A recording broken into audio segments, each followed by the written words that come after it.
Very good, very applicable. Certainly been an interesting week, and I struggle with the thought of where do I go. My intentions after kind of starting our theme for this year in regards to our thinking. What are we thinking? Certainly all the circumstances of this last week seem to have opened up the door for a message in that direction. But as of last Sunday, my intentions were to go back to Numbers and pick up where we left off, but kind of instead of doing a responding to chaos, although this is very closely related, we could pick up where we left off in Numbers and continue moving forward on the theme of our thoughts and kind of following them and then making the application to us and what is our thinking. And so I have to be honest, I kind of struggled with, do we go to Numbers or do I focus more on the political arena that we're facing today? And then I looked at our next passage, and honestly, it couldn't have probably worked together in a better time frame than it has. This is, I think, an ideal passage. Now, let me back up and say, by saying that, I am certainly not saying that President Trump is our Moses, so to speak. And I think we need to be cautious with that. There's certainly a different whole arena in Old Testament times for the nation of Israel, and as far as a God-specific appointment for Moses for that time for those people. I know that God is always the one that's in control, and it is God that is ultimately that is in charge of putting men in places of power, and you can't deny that. But we also have to remember that that applies just as much to America as it does to North Korea and China. God is in charge of who rules, and so certainly I'm not trying to equate our president with Moses and Aaron in this scenario, but it is a very interesting passage to look at considering this last week. And before we dive into this chapter, let's begin with the word of prayer.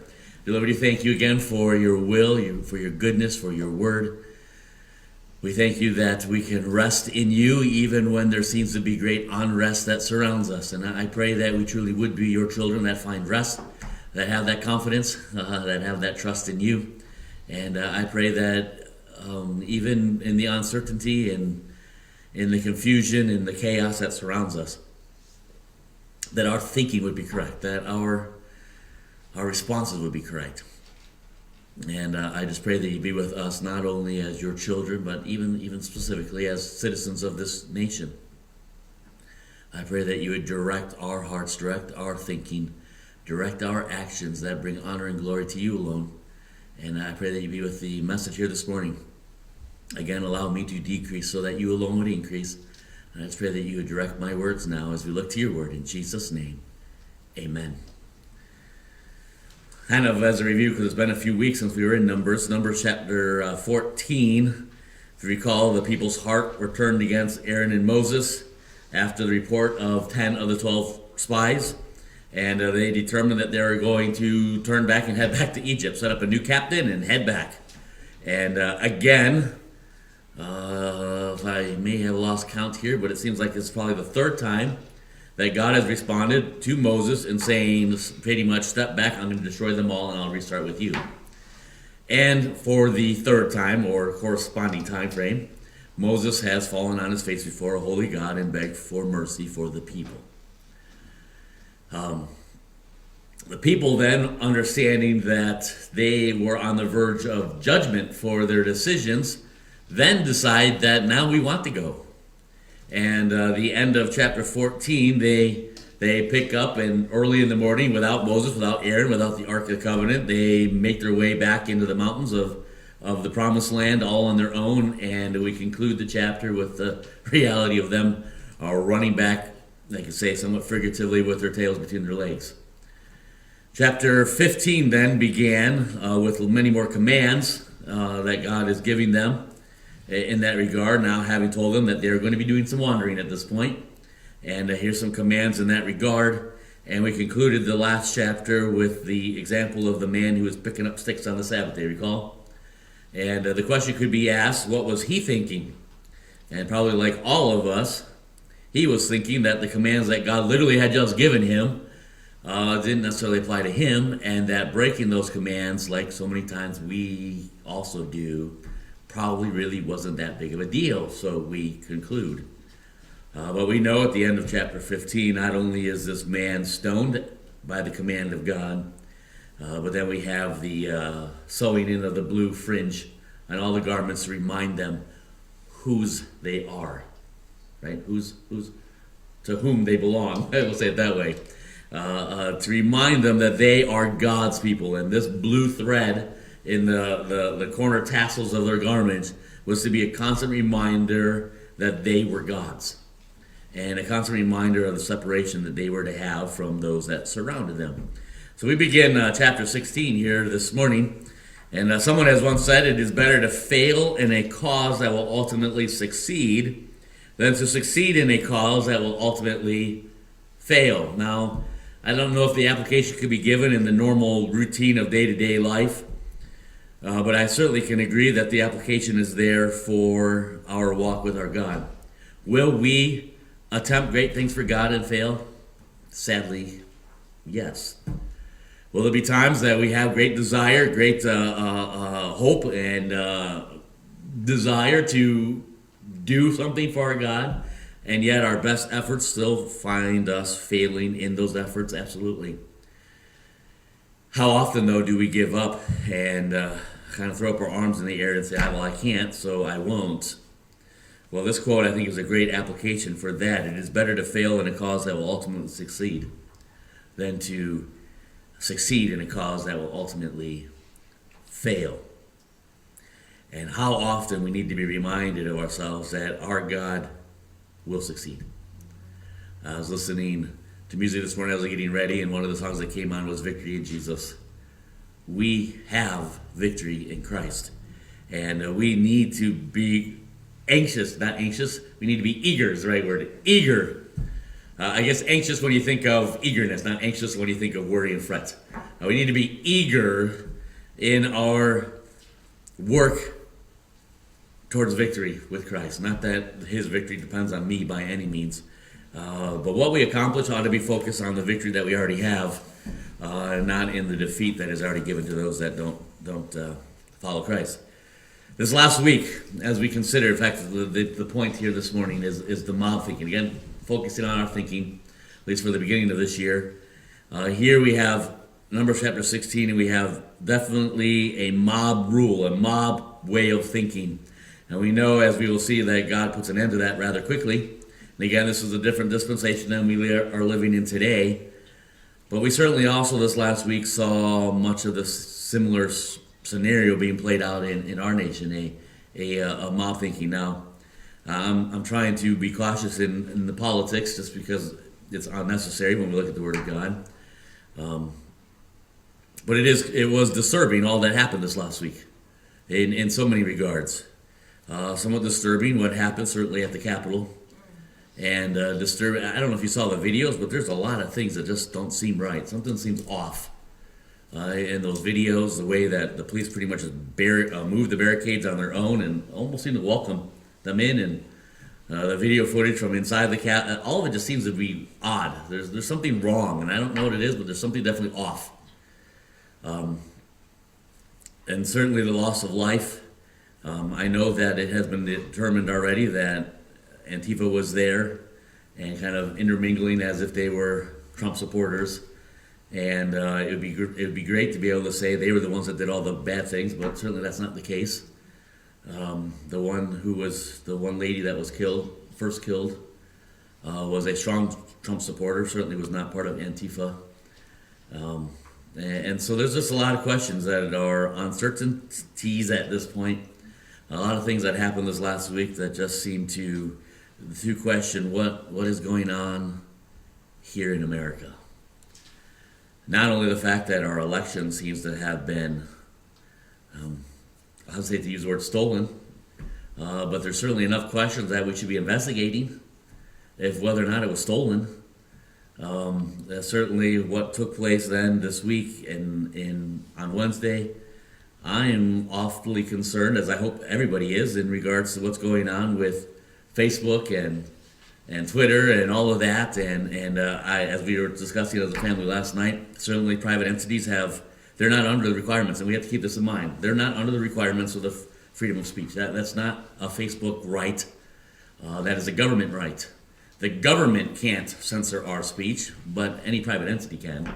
And so we have to keep that in mind as far as that goes. It's frustrating when that happens. I know when I worked on the ambulance, they censored my speech. I couldn't talk about what we went on. That's normal in most businesses. I bet Joe can't go visit his competitors and tell them everything that they're doing. I mean, there's speeches censored all the time by private entities. And Facebook in that regard would be, although it's, I think, now publicly sold, but a private entity of sorts. And they have that right. When things like Parler then are begin to be removed, social, what do you call that, social media that isn't censored is basically shut down by those that are censoring. I think we need to say something's up. Something is definitely wrong in this very moment. And it's easy to get this mob thinking, and I want us to please realize that this mob thinking is on either side of the spectrum. There can be a mob thinking as far as, let's take away freedoms, let's move to socialism, let's do this, let's just destroy everybody that stands for liberty and justice, and let's move. And there's certainly a mob thinking in that regard, but there can also be a mob thinking on the other side as well. And the challenge from Numbers chapter 16 is to remind us that most of the time this mob thinking isn't exactly where we ought to be. And we need to be having the thoughts, as we looked at last week, Philippians chapter 4, verse 8. We need to be thinking on these things. And we'll conclude, I guess I'll give you this heads up, we'll conclude with some practical aspects, I think, that we can kind of put as our application. But we want to begin verses 1 and 2. Numbers chapter 16. The thinking of the mob. Now Korah. And I love the Old Testament for all these names that are so wonderful to try to pronounce. Now Korah was the son of his father. Can I just say it that way? Now Korah, the son of Izhar, the son of Kohath, the son of Levi, and Dathan, and Abiram, and the sons of Eliab and On, I like that one, the son of Peleth, the son of Reuben, took men. They rose up before Moses with certain of the children of Israel, 250 princes of the assembly, famous in the congregation, men of renown. And let me just stop right there and remind us a simple point. Numbers are almost always deceiving when you consider the mob way of thinking. It is easy to fall prey to the reality of here's 250 plus men. It seems to conclude that we have those mentioned in verse 1, and it almost seems to allude to the fact in verse 1 that of these men, then there are also sons and grandsons and ancestry that is involved in verse 1. Plus, in addition to that group, there are 250 others that are representatives of the other tribes of the nation of Israel. So it seems in verses 1 and 2. And so although the number 250 is mentioned in verse 2, I would conclude that this was a much larger number than 250. It's just 250 from other tribes that are represented here in this group. And I can't imagine what it is like when you're Moses, when you're Aaron, and you're standing before, I can't give a number, but we know at least 250 people. 250 people against 2. How many of us would be able to stand for truth when there's 250 people literally looking at us saying, you are wrong?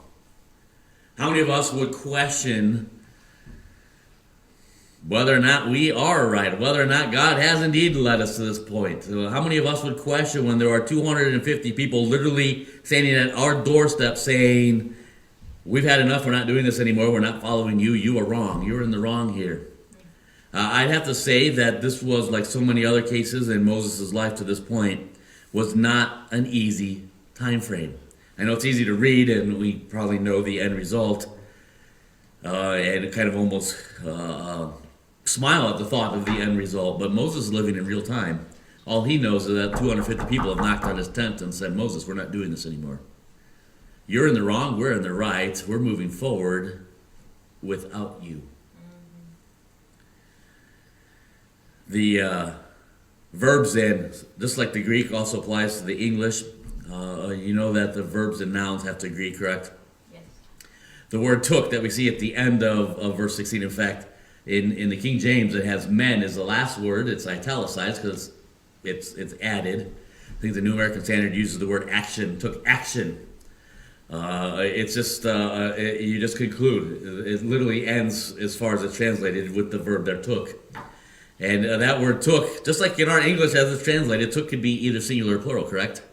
I took something, or we all took something. In this case, in the Hebrew, this is singular, which means that the connecting noun has to also be singular, which means then either all the people of verse 1 are acting as a single unit, or there is only one that has led this charge. And we'll get to here in a moment, but let me give you my conclusion. When it says, now Korah, you can almost put a ... took men, or took action. This goes back to Korah, and I believe that the Bible backs it up. I'll show you that here in a moment from the New Testament. But it says, now Korah, the son of, and these other also Levites, the son of Eliab, and On, son of Pliah, the son of Reuben, Reubenites. So we have Levites and we have Reubenites are gathered together, and then we add the addition of 250 other people, it seems, from other tribes, from other people, among the children of Israel. But it all began with one voice.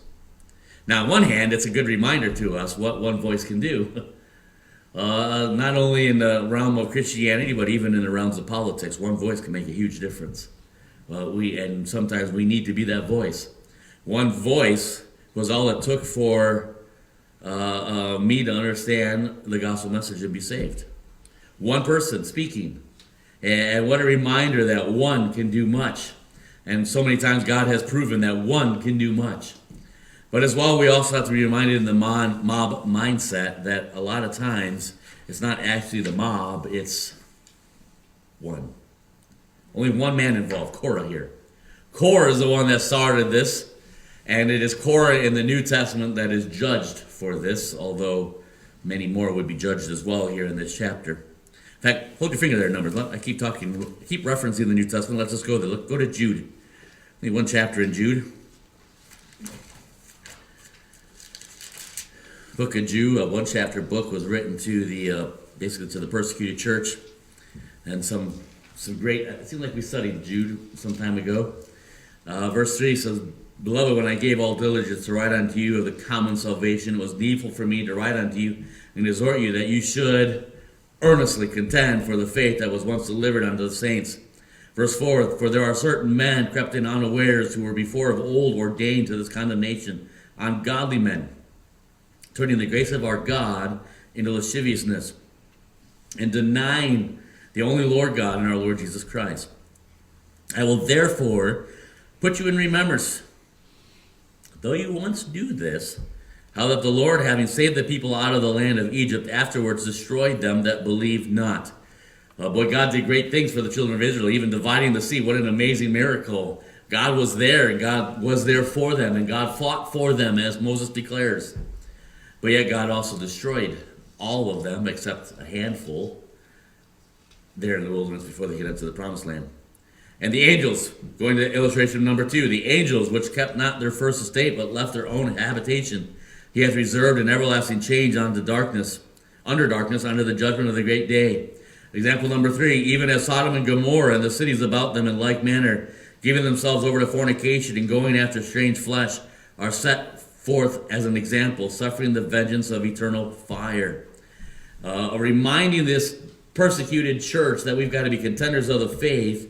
And verse 4, reminding ourselves that there are still men today, applies to us, there are still men today that are infiltrating the body of Christ to lead it astray, just like what happened in the children of Israel, verse 5, just like what happened amongst the angels, verse 6, just like what happened among Sodom and Gomorrah, verse 7.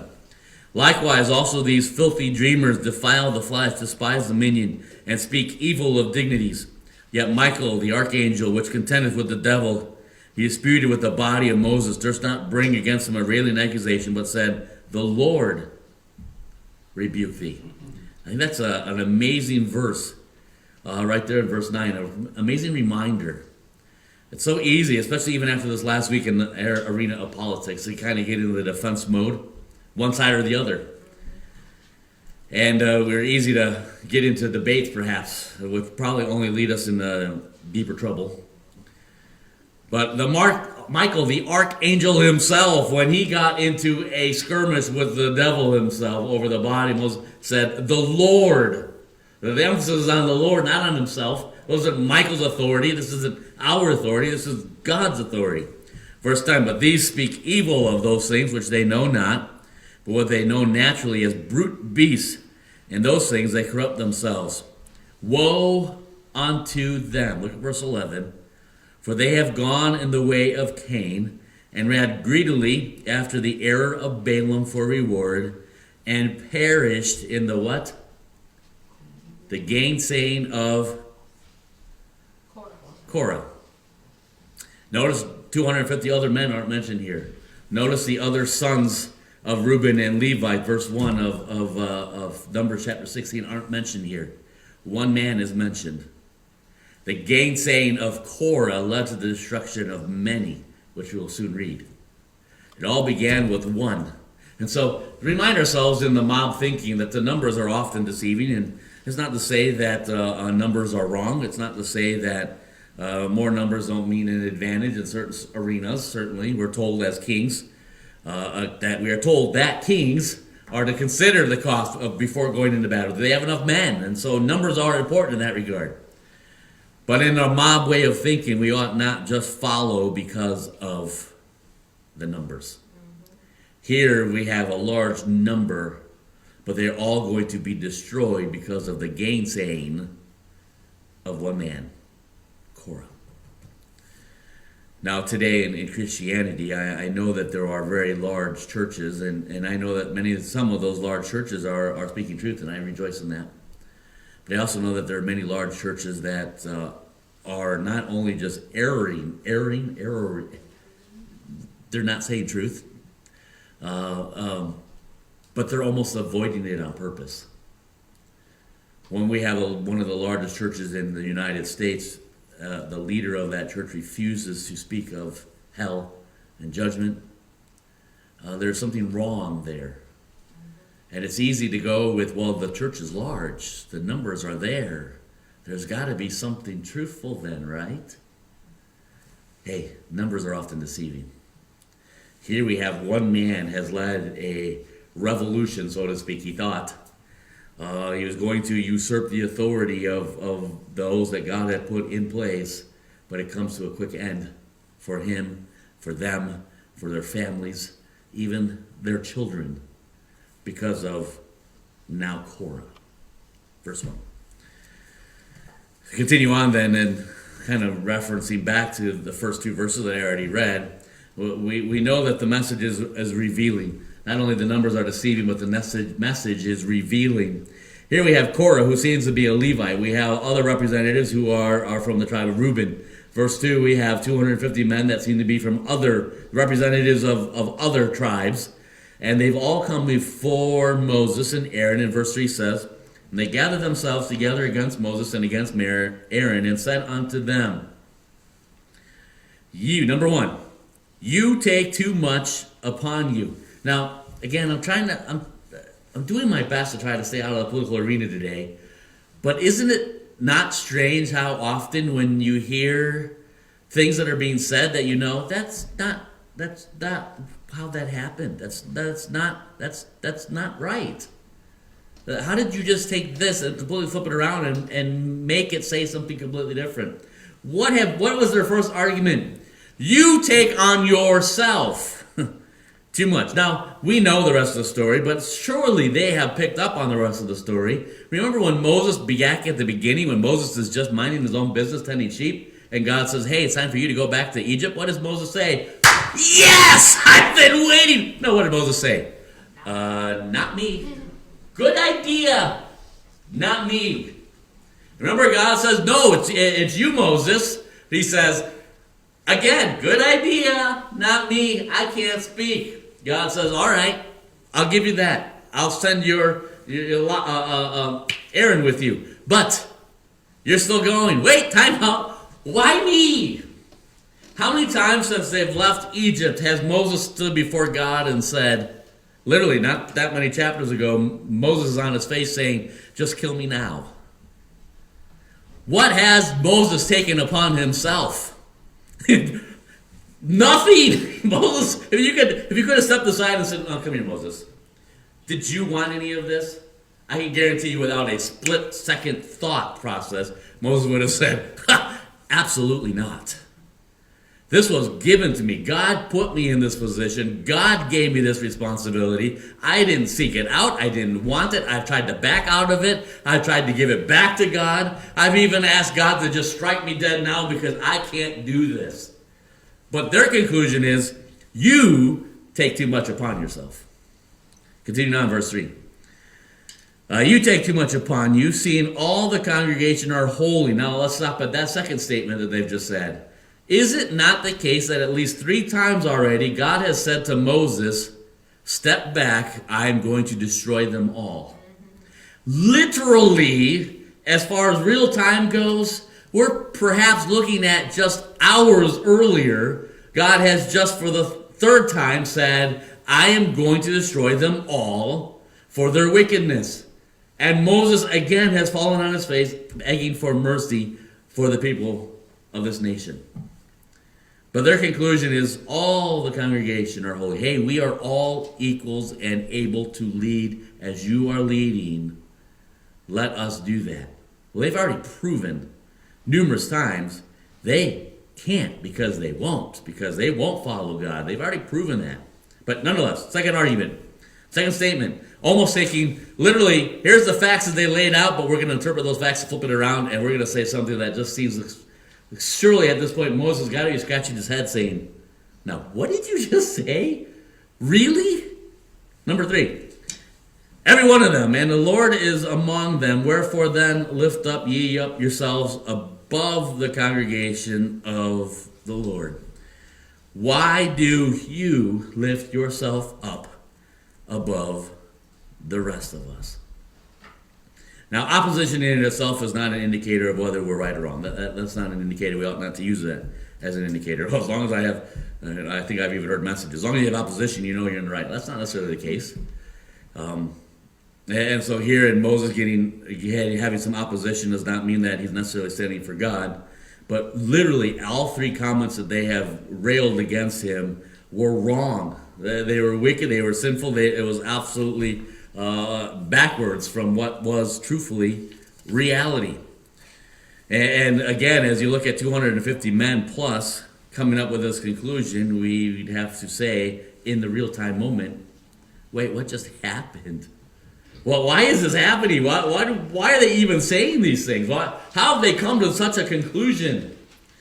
This can't be right. And again, I know I'm stepping right into the political arena here, but I cannot imagine being President Trump for the last 4 years. Everything that man has said and done has been turned around backwards and flipped right back at him. I can't imagine the guy. I know he's got a lot.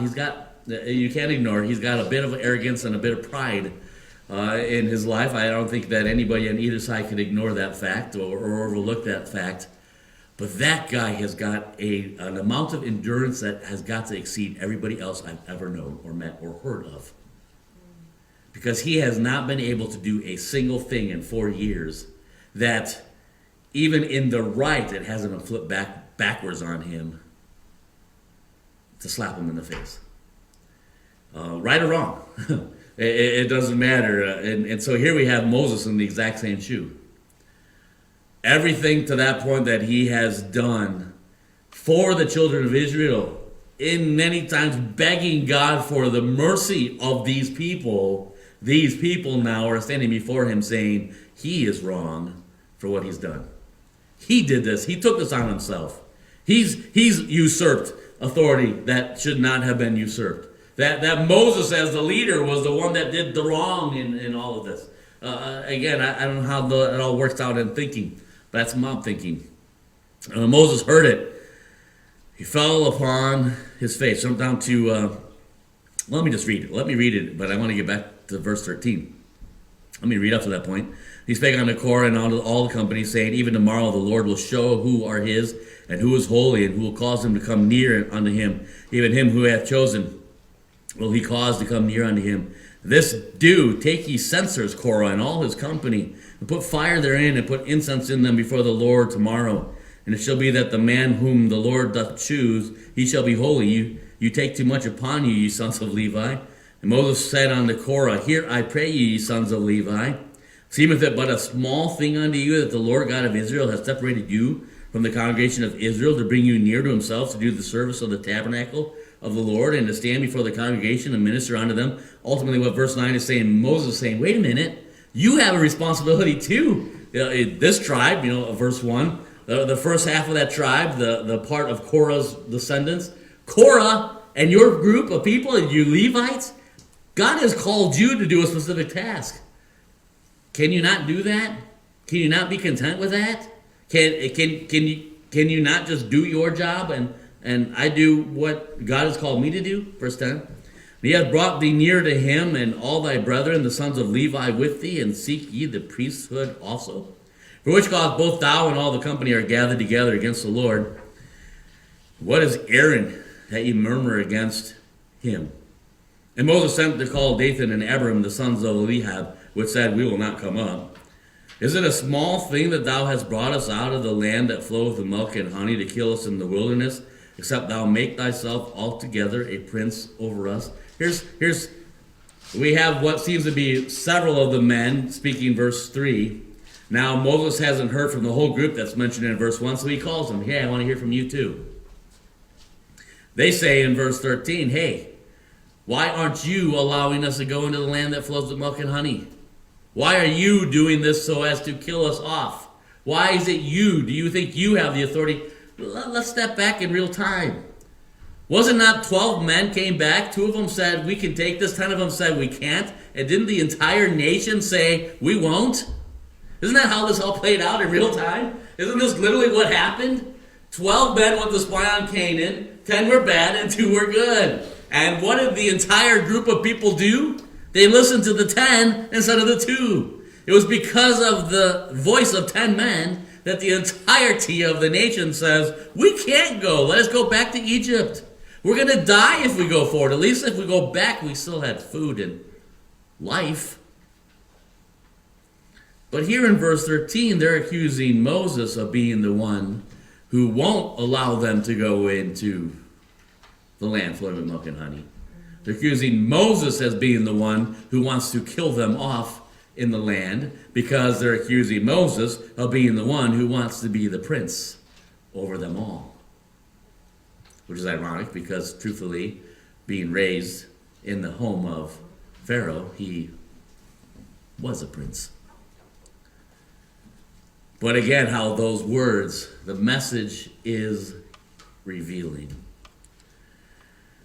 Verse 14, Moreover, thou hast not brought us into a land that floweth with milk and honey, or given us inheritance of fields and vineyards. Wilt thou put out the eyes of these men? We will not come up. We are not going to have a part of this, Moses. We think that you have lost it and you are on a power scheme. When all of the statements they have given against them, against Moses and Aaron, have been wrong, have been false, have been completely flipped backwards, excusing their own sin and casting it back on Moses. James chapter 1 verse 8 reminds us a double-minded man is what? Unstable in all his ways. Now we need to be listening to the voice of the mob. And when we begin to hear things, and it doesn't matter what side it is, what political spectrum they stand on, when the voice begins to sound distorted, when the voice begins to be flipped backwards, and wait a minute, no. We need to listen to that message. The numbers are deceiving, but the message is always revealing.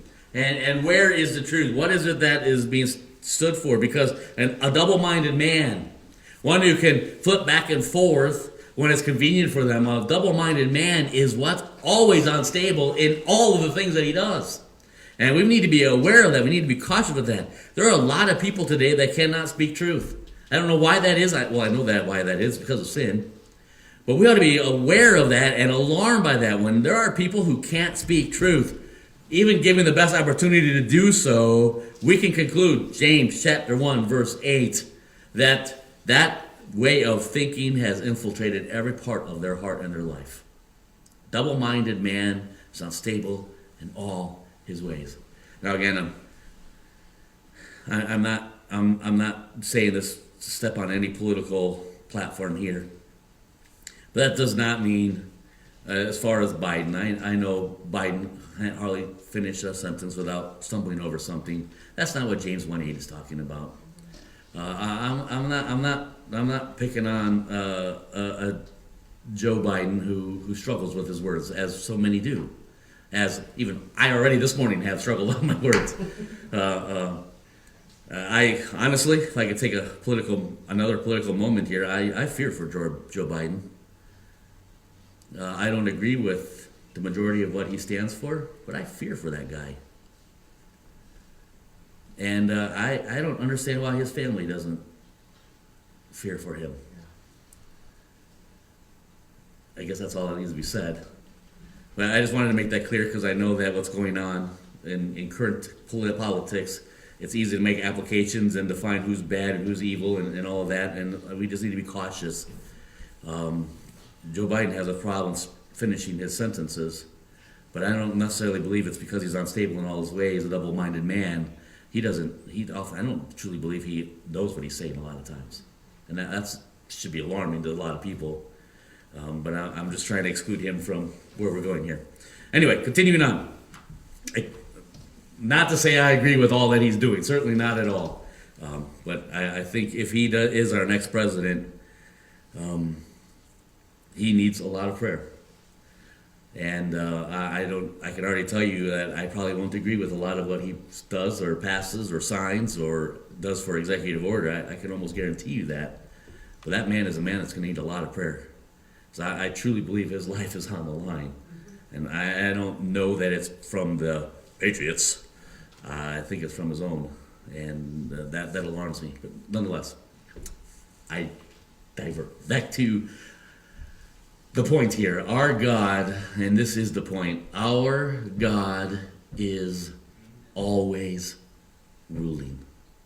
When we look at the mob of this last week, when we look at Antifa and all that they've done in the last year, the cities that have literally been on fire and burning, the lives that have been lost, and the chaos of our election, and the chaos of last Wednesday, and the great alarm of Facebook and Twitter and Parler, and now even Amazon kicking them off of their servers, and there's some things that are very alarming when you look back at world history.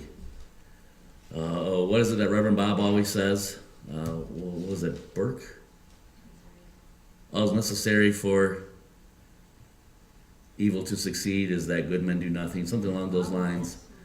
And certainly it leads us to an alarming reality. But here is the hopeful reality. Our God is always on the throne. Our God is always ruling. Verse 19. And Korah gathered all the congregation again. I assume you already know what's going to happen. This is the event where the earth opens up and swallows all these people from verses 1 and 2, and they are no more. I can't imagine that sight, but let's step back as it's being portrayed to us. Verse 19, and Korah gathers all the congregation unto them under the door of the tabernacle of the congregation, and the glory of the Lord appeared unto the congregation. Do you know what was in Korah's mind in this very moment? Verse 19.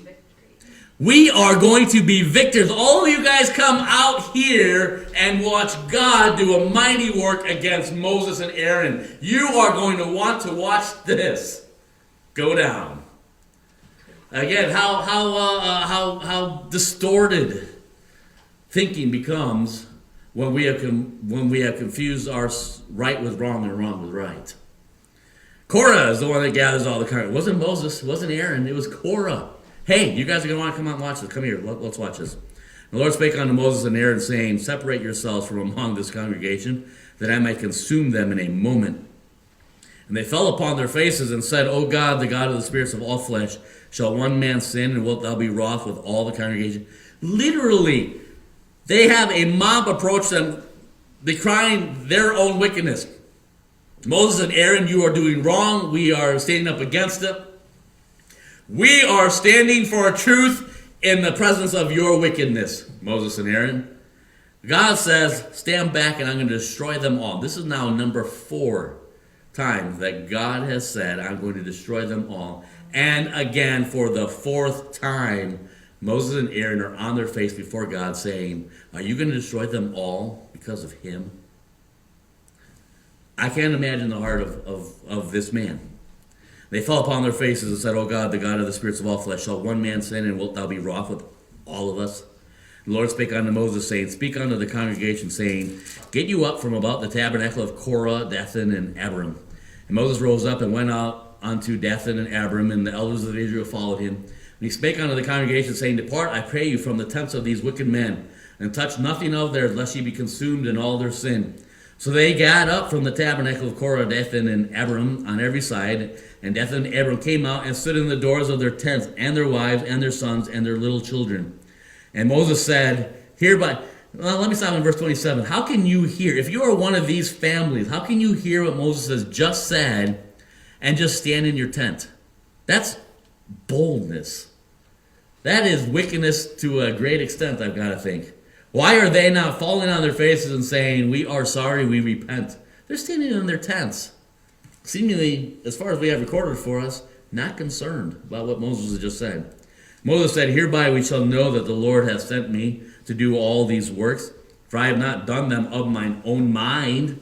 If these men die the common death of all men, or if they be visited after the visitation of all men, then the Lord hath not sent me. In other words, if these guys don't die now, and they die of simple old age, then you can all acknowledge God didn't put me here. But the Lord make a new thing, and the earth open her mouth and swallow them up with all that pertaineth to them, and they go down quick into the pit. Then ye shall understand that these men have provoked the Lord. And it came to pass, as he made an end of speaking all these words, that the ground clave asunder that was under them, and the earth opened her mouth and swallowed them up, and their houses, and all the men that appertained unto Korah, and to all their goods. They and all that appertained to them went down alive into the pit, and the earth closed upon them, and they perished from among the congregation. I literally cannot imagine, as Korah has called the whole nation of people out, watch this, we have victory, if God is on our side, these two men are going down, and literally it was they who literally went down. And all Israel that were round about, again, because of Korah, fled at the cry of them, for they said, lest the earth swallow us up also. And there came out, remember there's still 250 men standing at the tabernacle with their censers, their fires in their hand. Ironically, there came out a fire from the Lord and consumed the 250 men that offered incense. And the Lord spake unto Moses, saying, speak unto Eleazar the son of Aaron the priest, that he take up the censers out of the burning, and scatter thou the fire yonder, for they are hallowed. The censers of these sinners against their own souls, let them make them broad plates for a covering of the altar, for they offered them before the Lord. Therefore they are hallowed. And they shall be a sign unto the children of Israel. And Eleazar the priest took the brazen censers wherewith they were burnt, had offered, and they were made of broad plates for to cover the altar, to be a memorial unto the children of Israel. Just like the blue fringe, literally we could say it this way in a simplified term, the candlesticks of these wicked men who were consumed by the fire of God was molded into a covering over the Ark of the Covenant to be a constant reminder, don't do that. Our God is always ruling. And we can get discouraged when we begin to get the mob mentality, when we begin to follow after. Again, it can be on either side. You begin to follow and lead and be led, and you stop listening to what actually is being said. You stop discerning what is truth and what is right, what is wrong and wicked. And it's easy for us to fall in that mob mentality way of thinking until we get back to the reality that our God is still the one that is in control. Our God is still the one that is leading. And what a joy that is when we get back to that point, when we are reminded of that. So what's the point here in closing? What's the point for us?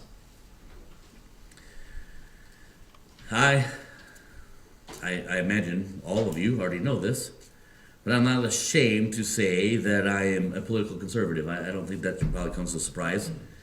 Facebook may immediately knock us off right at this moment, and those watching on live, you will just have a black screen. But I'm not ashamed to say that I'm a political conservative. I support life and oppose those that take life, both in the womb and after. I believe that all people have rights given to them by our Creator.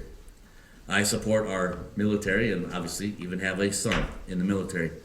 I support the right to bear arms and truthfully all of the other rights afforded us, which I think stems from the right to bear arms. But I also know that the right prohibits me from using that right to my advantage over others. I don't have the right to use my right to bear arms to just start shooting at people at will. I don't have that right. As an, I know it's just Toulon, but as an elected official here in Toulon, I've had to avow or affirm, whichever word we want, to protect and defend the Constitution of our nation and our state.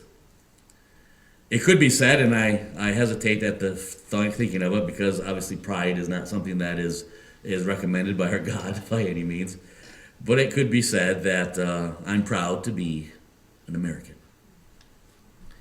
Our flagpole was destroyed in a storm, and we've recently bought one. In fact, it's sitting in our living room, of all places, right now, until we can get it up, probably until once the ground thaws. But I'll proudly fly that flag in our yard, and it doesn't ultimately matter who's in the White House. I wear red on Fridays to support our troops.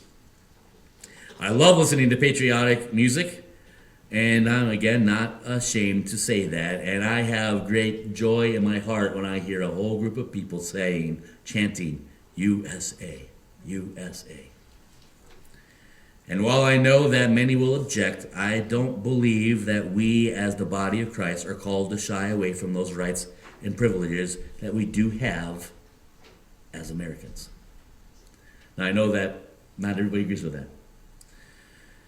Let me say it this way. I do not believe that our earth, this is off topic, I don't believe, and I've said this before, I don't believe that our earth is left in our own hands. I hope you'd all agree with that. I don't believe that if I don't recycle my water bottle, that the world is suddenly going to spin off of its axis and we're going to go plummeting into outer space. I don't believe that.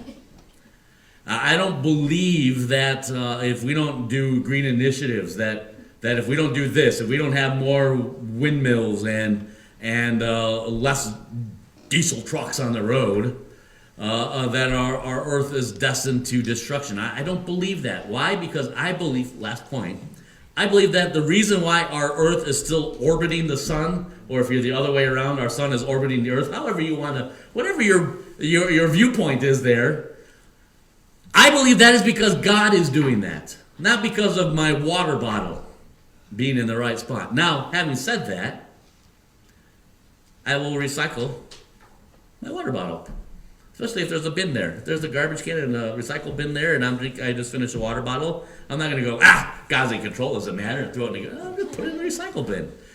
I don't do that because I believe that if I put it in the other can, the world is suddenly going to go out of control. I do that because it makes sense. It'll get recycled and be used for something else.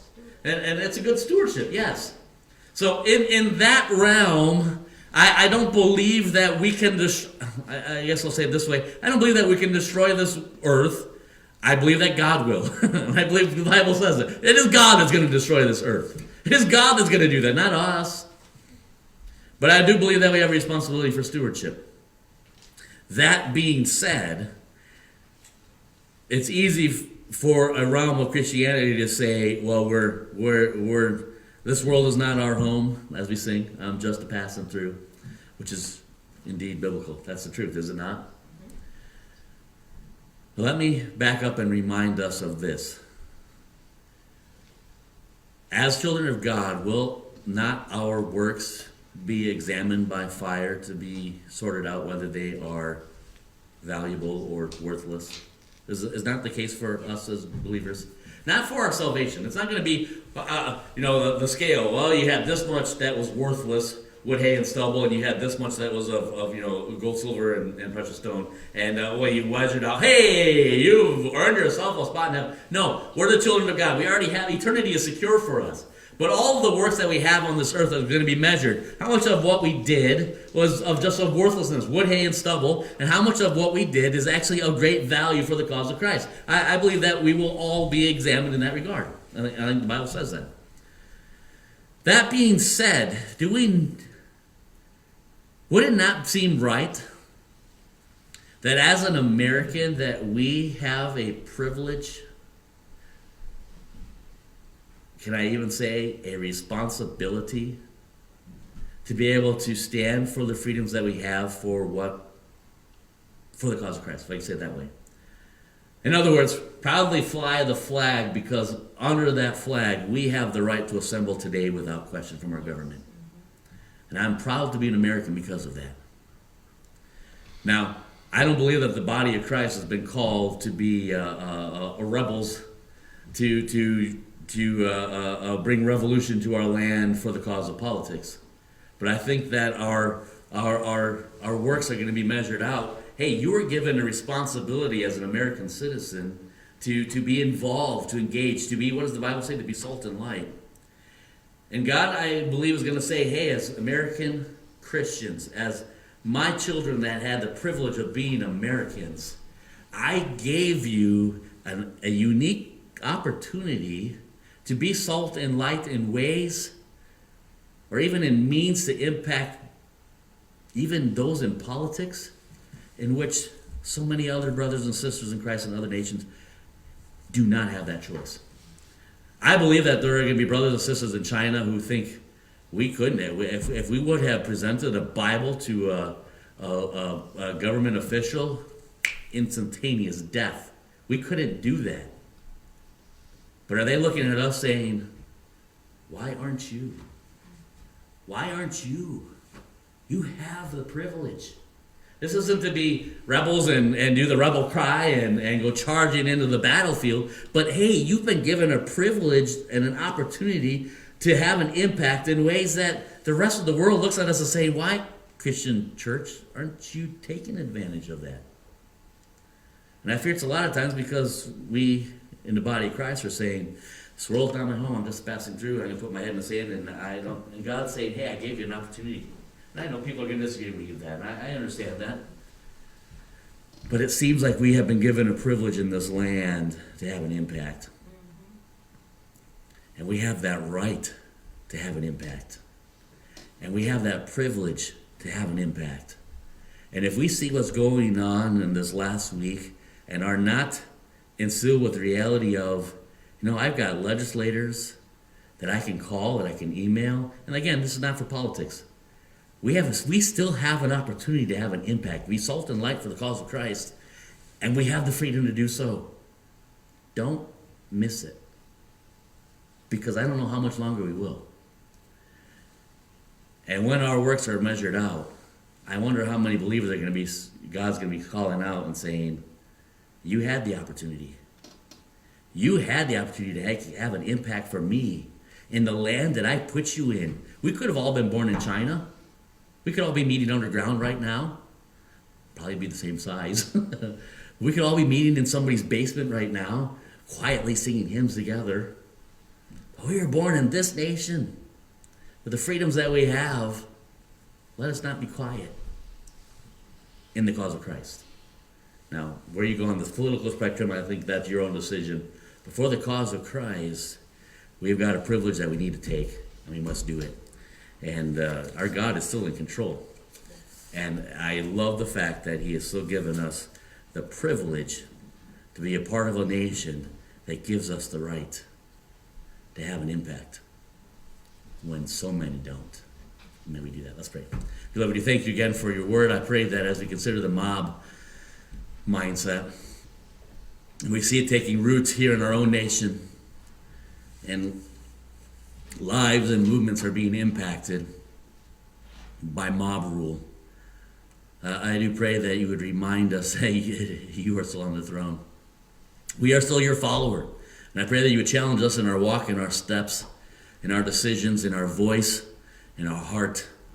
That we be reminded of the white harvest fields that we have available to us that are so much broader than probably the harvest fields of any other nation. I pray that we wouldn't just sit by while we quietly watch those disappear, but we take advantage of what we do have right now in this moment to have an impact in hearts and lives for you, for eternity, right now. And I pray that you would use us, strengthen us, give us that boldness, that we would hear your call to the battle instead of just following after the mob that surrounds us. And we thank you for what you will do in and through us. In Jesus' name, amen.